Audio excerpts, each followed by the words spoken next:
ചങ്ങായിമാർ എല്ലാവർക്കും സുഖല്ലേ? ഞാൻ ഇന്ന് പറയാൻ പോകുന്നത് ഒരു ഹിന്ദു സ്വാമിയെ കുറിച്ചാണ്. മൂപ്പർ ഹിന്ദു സ്വാമി എന്ന് വിളിക്കാൻ പറ്റുമെന്ന് എനിക്കറിയില്ല. അയ്യപ്പ സംഗമത്തിൽ മൂപ്പർ കുറെ കാര്യങ്ങൾ പറഞ്ഞു. ഞാൻ സാധാരണ അയ്യപ്പ സംഗമത്തിൽ കേൾക്കാറുള്ളത് അയ്യപ്പനെ കുറിച്ചും അയ്യപ്പന്റെ ഐതിഹ്യങ്ങളെ കുറിച്ചും അയ്യപ്പന്റെ വ്രതങ്ങളെ കുറിച്ചും അതുമായി ബന്ധപ്പെട്ട കാര്യങ്ങളാണ് ഞാൻ ഇതുവരെ കേട്ടിട്ടുള്ളത്. പക്ഷെ ഒരു അയ്യപ്പ സംഗമത്തിൽ ആദ്യമായിട്ട് പച്ച വർഗീയത പറയുന്നത് ഞാൻ ഇന്നലെ കേട്ടു.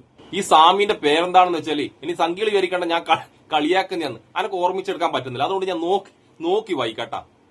പൂജ്യസ്വാമി ശക്തി ശാന്താനന്ദ മഹർഷി ചെങ്കോട്ടു കോണം ശ്രീരാമദാസ ആശ്രമ അധ്യക്ഷനാണ്.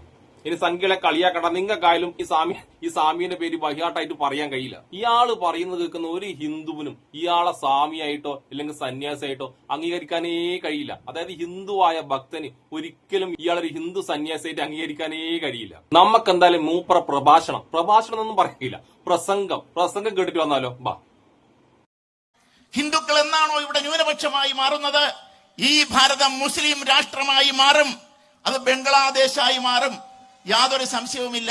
ചിരിക്കേണ്ടെന്ന എന്താ വേണ്ടത്? ഞാൻ സാധാരണ ഉണ്ടല്ല BJP-ക്കാരുടെ വായിന്ന് ഇമ്മാതിരി വർത്താനം കേട്ടിന്. ആദ്യമായിട്ടാണ് ഒരു സ്വാമിയുടെ വായിന്ന് ഇമ്മാതിരി പച്ച വർഗീയതലും ഞാൻ കേൾക്കുന്നത്. ഹിന്ദു മുസ്ലിം പാകിസ്ഥാൻ ബംഗ്ലാദേശ് ഇതെല്ലാം ഉണ്ടല്ല ഒരു തെരഞ്ഞെടുപ്പ് കൺവെൻഷനിൽ BJP-ക്കാർ പറയുന്നത് ഞാൻ കേട്ടിന്. പക്ഷെ ആദ്യമായിട്ടാണ് ഒരു സ്വാമി എന്ന് പറഞ്ഞ ആള് ഹിന്ദുക്കളെ ഭക്തരുടെ സംഗമത്തിൽ ഇമ്മാതിരി വർത്താനം പറയുന്നു. സ്വാമിന് ഒരു പ്രായൂരിൽ ഉക്കെല്ലാം വെച്ചിട്ട് സ്വാമി പണ്ടേ സ്വാമിയാണ്. അതായത് BJP കേന്ദ്രം ഭരിക്കുന്നതിന് മുമ്പിലെ, നരേന്ദ്രമോദി കേന്ദ്രം ഭരിക്കുന്നതിന് മുമ്പിലേ മൂപ്പർ സ്വാമിയായിരിക്കും. അന്നൊന്നും ഹിന്ദുക്കൾ പേടിച്ചിട്ടില്ല. പക്ഷെ ഇപ്പം ഈ 11 വർഷമായിട്ട് ഈ BJP അധികാരത്തിൽ, അതായത് ഹിന്ദുക്കളെ സംരക്ഷിക്കുന്നു പറയുന്ന ഈ BJP അധികാരത്തിൽ എത്തിയതിനു ശേഷമാണ് ഇന്ത്യയിലുള്ള ഹിന്ദുക്കൾ ഇത്രമാത്രം പേടിക്കാൻ തുടങ്ങിയത്. അപ്പൊ ശരിക്കും സ്വാമി ചെയ്യുന്നത് BJP-ക്കാർ ഊക്കുകയല്ലേ? അതായത് ഈ 11 വർഷമായിട്ടാണ് ഹിന്ദുക്കൾ ഭയന്ന് ജീവിക്കേണ്ടി വരുന്നത് ഇന്ത്യയിൽ. അപ്പൊ ശരിക്കും സ്വാമി ഇത് BJP-ക്കുള്ള ഊക്കലാണ് നിങ്ങൾ ചെയ്യുന്നത്. നമുക്കിനി സ്വാമി പുങ്കവന്റെ അടുത്ത പ്രഭാഷണത്തിലേക്ക് കടക്കാം.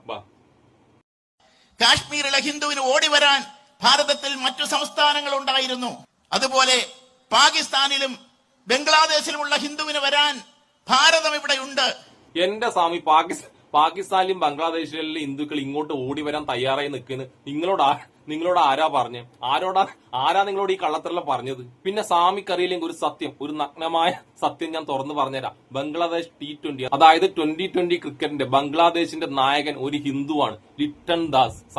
സ്വാമിക്കറിയാം, അയാൾ അവിടുത്തെ ഒരു പക്കാ ഹിന്ദുവായിട്ട് ആ രാജ്യത്തെ ക്രിക്കറ്റ് ടീമിന്റെ നായകനാണ്. ഇതൊക്കെ അറിയണമെങ്കിൽ എവിടെ ലോക വിവരം ഉണ്ടെങ്കിലേ ഇതിനെപ്പറ്റിയെല്ലാം അറിയൂ. പിന്നെ ശരിക്കും നിങ്ങൾ ഹിന്ദുക്കളെ നാറ്റിക്കാൻ വേണ്ടിയിട്ടാണ് ഈ പറയുന്നത്. അതായത് ഹിന്ദു അവിടുന്ന് പേടിച്ചോടി വരുന്നു, ഇവിടുന്ന് പേടിച്ചോടി വരുന്നു. അതെന്ന് ഹിന്ദുക്കൾ അത്രമാത്രം പേടിച്ച് തൂറികളാന്ന് നിങ്ങളോട് ആരാ പറഞ്ഞേ? നിങ്ങൾ സംഘികളുടെ അടപ്പാളോട്ടം കണ്ടിട്ട് അത് ഹിന്ദുക്കളാണ് ഓടിയെന്ന് വിചാരിക്കില്ലട്ടാ. ഹിന്ദുക്കൾക്ക് യാതൊരു പേടിയില്ല, നിങ്ങളെ സംഘികൾക്കാന്ന് പേടി. അത് കണ്ടിട്ട് അത് മൊത്തം ഹിന്ദുക്കളായിട്ട് കണക്കൂടുന്ന സ്വാമി എന്ത് സ്വാമിയാണ്?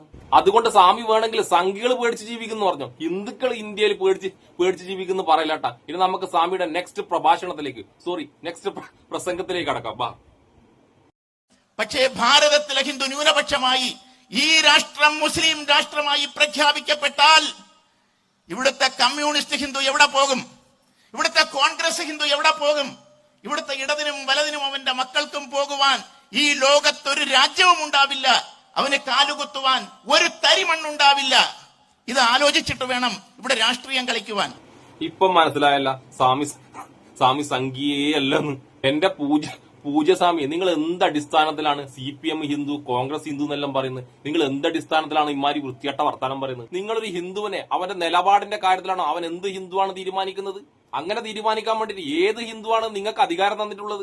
ഒരു ഹിന്ദു എന്ന് പറഞ്ഞാല് അവന്റെ നിലപാടിന്റെ പേരിലാണ് അറിയപ്പെടുന്നത് കേട്ടാ. ആ നിലപാട് ഒരു സ്വാമി പറയുന്നതും കേട്ടിട്ട് അടിയറ വെക്കാൻ വേണ്ടിട്ട് ഒരു നട്ടലിലുള്ള ഹിന്ദുവും ഈ കേരളത്തിലെന്നല്ല ഇന്ത്യയിൽ തീരുമാനിച്ചിട്ടില്ല. ഹിന്ദുവിന് ഭക്തി വേറ, രാഷ്ട്രീയം വേറ. പക്ഷെ ആ ഭക്തിയിലേക്ക് രാഷ്ട്രീയം കലർത്തിക്കൊണ്ടുവരുന്നത് RSSും സംഘികളുമാണ്. എന്നിട്ട് RSSകാർ പോലും, എന്തിന് സംഘികൾ പോലും സംസാരിക്കാത്ത രീതിയിലുള്ള പച്ച വർഗീയതയാണ് സ്വാമി എന്ന് പറഞ്ഞ താങ്കൾ പറയുന്നത്. താങ്കൾ ശരിക്കും കേരളത്തിൽ അറിയപ്പെടേണ്ടത് ആരായിട്ടെന്നറിയാം? വിശകലക്കും വത്സന്തില്ലെങ്കിരിക്കും പ്രതീഷ് വിശ്വനാഥനും പിന്നെ നമ്മളൊരു അഡ്വക്കേറ്റ് ഇല്ലേ കൃഷ്ണരാജ, ഒരു വട്ടാവളിയൻ, അയാൾക്കുമൊക്കെ ഒപ്പരം നിൽക്കുന്ന ഒരാളായിട്ടേ കണക്കൂട്ടാൻ കഴിയൂ.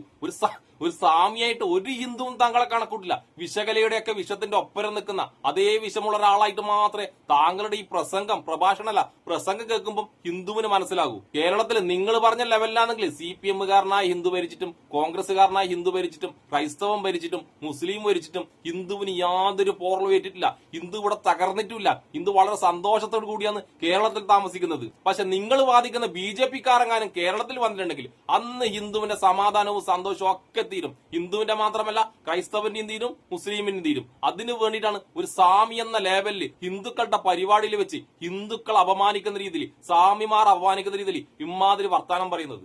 അതുകൊണ്ട് താങ്കൾ എന്തൊക്കെ പുലമ്പിയാലും ഈ കേരളത്തിൽ ഹിന്ദു ഭയപ്പെട്ട് ജീവിക്കാൻ ആഗ്രഹിക്കുന്നില്ല. അതായത് കേരളത്തിൽ സംഘികളെ ഭരണത്തിൽ എത്തിക്കാൻ വേണ്ടി ഹിന്ദുക്കൾ ആഗ്രഹിക്കുന്നില്ല. എന്റെ പൂജ്യസ്വാമിയെ, നമുക്ക് പൂജ്യസ്വാമിയുടെ ലാസ്റ്റത്തെ കുത്തിത്തിരിപ്പ് കേൾക്കാം. വോട്ടിന്റെ അടിസ്ഥാനത്തിലാണ് ഇവിടെ ഏത് വായി നോക്കിയാണ് ഭരിക്കേണ്ടാത്തത് എന്ന് നമ്മൾ തീരുമാനിക്കേണ്ടത്. ഇവിടുത്തെ പടുവിട്ടികളെ കസേരയിൽ കയറ്റിയിരുത്തിക്കൊണ്ട് അവനൊക്കെ പറയുന്നതൊക്കെ വിഴുങ്ങാതെ അല്ല ചവയ്ക്കാതെ വിഴുങ്ങുന്ന ഒരു സമ്പ്രദായത്തിന് അറുതി വരുത്തണമെങ്കിൽ അതിന് നമുക്ക് വോട്ട് ആവശ്യമാണെന്നുള്ളത് കൊണ്ട് ഇവിടുത്തെ സർവ്വ സന്യാസിമാരോടും ഞാൻ പറയാൻ പോവുകയാണ്, വോട്ട് ചെയ്യണം, സന്യാസി വോട്ട് ചെയ്യണം. ഇവിടുത്തെ പോളിംഗ് ബൂത്തുകളിൽ ഇവിടുത്തെ സന്യാസിമാർ വന്ന് വോട്ട് ചെയ്യണം. ഇല്ലെങ്കിൽ പേപ്പട്ടികൾ നമ്മളെ കടിക്കും, പേപ്പട്ടികൾ കസേരയിൽ ഭരിക്കും. ഇത് സ്വാമി പറഞ്ഞത് കറക്റ്റ് കൊള്ളുന്നതായിരിക്കും അറിയാം. കേന്ദ്രം ഭരിക്കുന്ന BJP-ക്കാണ്. അതേ കേന്ദ്രം ഭരിക്കുന്ന BJP കൊണ്ടുവച്ച ഒരു പരിപാടി പോയിരുന്നിട്ട് പ്രസംഗിച്ചിട്ട് അതേ BJP-നെ ഊക്കാൻ വേണ്ടി സ്വാമിക്ക് കുറച്ച് മനുഷ്യത്വം ബാക്കിയില്ല. എന്നാലും ഇങ്ങനെയൊക്കെ BJP-നെ ഊക്കാൻ പറ്റും എന്റെ സ്വാമിയെ. ഇനി പൂജ്യസ്വാമി പറയുന്ന പോലെ BJP-കാർക്ക് വേണ്ടിട്ട് സ്വാമിമാർ വോട്ട് ചെയ്യാൻ പോകേണ്ട ആവശ്യമൊന്നുമില്ല. നിങ്ങൾക്ക് എത്ര വോട്ട് വേണമെന്ന് BJP ഓഫീസിൽ വിളിച്ചു പറഞ്ഞാൽ മതി. നിങ്ങളെ പേരിൽ എത്ര വോട്ട് വേണമെങ്കിലും അവർ ചേർത്തോളും. ചേർക്കലല്ല, അതങ്ങ് അവർ ചെയ്തോളും. നിങ്ങൾ വെറുതെ വെയിലും മടിയെല്ലാം കൊണ്ടിട്ട് അധ്വാനിക്കേണ്ട ഒരാവശ്യമില്ല. അധ്വാനിച്ച് ശീലമില്ലല്ലോ. അതുകൊണ്ട് BJP ഓഫീസിൽ വിളിച്ചു പറയാം, നമ്മളെ പേരിൽ ഇത്ര വോട്ട് ആ BJP സ്ഥാനാർത്ഥിയുടെ പേരിലങ്ങ് കിട്ടുമെന്ന് പറഞ്ഞു കഴിഞ്ഞാൽ അപ്പൊ അവർ കിട്ടും. നിങ്ങൾ പറയുന്നതിനും കണ്ടി ഡബിൾ ആയിട്ട് അവരും കിട്ടുള്ളൂ. പിന്നെ എന്തിനു നിങ്ങൾ വെറുതെ കഷ്ടപ്പെട്ട് വോട്ട് ചെയ്യാൻ പോകുന്നു? ഇനി സ്വാമി ശരിക്കും ഹിന്ദുക്കൾക്ക് വേണ്ടിയാന്ന് പ്രസംഗിക്കുന്നെങ്കിൽ സ്വാമീനെ പോലത്തെ സ്വാമിമാരുണ്ടല്ല, ആ കാഷായ വസ്ത്രം ഊരിട്ട് വേറെന്തെങ്കിലും പണിക്കുക. നല്ല അന്തസ്സുള്ള സ്വാമിമാരുണ്ട്, നല്ല അന്തസ്സുള്ള വിവേകമുള്ള ഒരുപാട് ഹിന്ദു സ്വാമിമാരുണ്ട്. അവരെ പറയിപ്പിക്കാൻ നിക്കല്ല എന്റെ സ്വാമിയെ, എന്റെ പൂജ്യസ്വാമിയെ. അതുകൊണ്ട് ഞാൻ പറഞ്ഞു വരുന്നത് പൂജ്യസ്വാമിക്കും സംഖ്യക്കും മനസ്സിലായെന്ന് വിചാരിക്കുന്നത്. ഇത് താങ്കൾ പ്രസംഗിക്കുന്നത് അയ്യപ്പ സംഗമത്തിലല്ല, ഒരു ഹിന്ദു ഭക്തന്റെ സംഗമത്തിലല്ല. താങ്കൾ പ്രസംഗിക്കുന്നത് ഒരു RSS-കാരന്റെ ഒരു സംഘിയുടെ സംഗമത്തിൽ മാത്രമാണ്. അവിടെ കൂടിയിരിക്കുന്നത് തെച്ചും ഹിന്ദുക്കളല്ല, അവര് മൊത്തം സംഘികളാണ്. അവരെ കോൾമേർ കൊള്ളിക്കുന്ന കുറച്ച് വൃത്തികെട്ട വർത്താനങ്ങൾ മാത്രമേ എന്റെ പൂജ്യസ്വാമി അവിടെ സംസാരിച്ചിട്ടുള്ളൂ. ആ വൃത്തികെട്ട രീതിയിലുള്ള വർഗീയത സംസാരിക്കാൻ വേണ്ടി BJP-കാർക്ക് മാത്രമേ കഴിയൂ. ആ നിലവാരം മാത്രമേ എന്റെ പൂജ്യസ്വാമിക്കുള്ളൂ. അതായത് പൂജ്യസ്വാമി വെറും സംഘി മാത്രമാണ്. താൻ സംഘിയാണെന്ന് എന്റെ പൂജ്യസ്വാമി ആ പ്രസംഗത്തിൽ തെളിയിച്ച്, അത്രയും നിലവാരമുള്ളെന്ന് തെളിയിച്ച്. അതുകൊണ്ട് എന്റെ പൂജ്യസ്വാമിനെ ഒരു ഹിന്ദുവും, ഭക്തനായ ഒരു ഹിന്ദുവും സ്വാമിയായിട്ട് അംഗീകരിക്കൂല എന്ന് ഞാൻ ഈ അവസരത്തിൽ നല്ല വ്യക്തമായിട്ട് പറഞ്ഞു തരുന്നു. സംഘികൾ താങ്കളെ സ്വാമിയായിട്ടോ എന്ത് വേണമെങ്കിലും അംഗീകരിച്ചോട്ടെ, പക്ഷെ ഹിന്ദു അംഗീകരിക്കൂല. കേരളത്തിൽ ഒരു ഹിന്ദുവും പേടിച്ച് ജീവിക്കുന്നുമില്ല. അങ്ങനെ പേടിച്ചിട്ട് ജീവിക്കേണ്ട അവസ്ഥയിൽ എത്തിക്കാൻ വേണ്ടി BJP-നെ കേരളത്തിൽ അധികാരത്തിൽ വരുത്തൂല്ല. അപ്പൊ എന്നെ ഇഷ്ടപ്പെടുന്ന എല്ലാവർക്കും, എന്റെ പൂജ്യസ്വാമിക്കും എന്റെ ഒരു നല്ല സുലാൻ.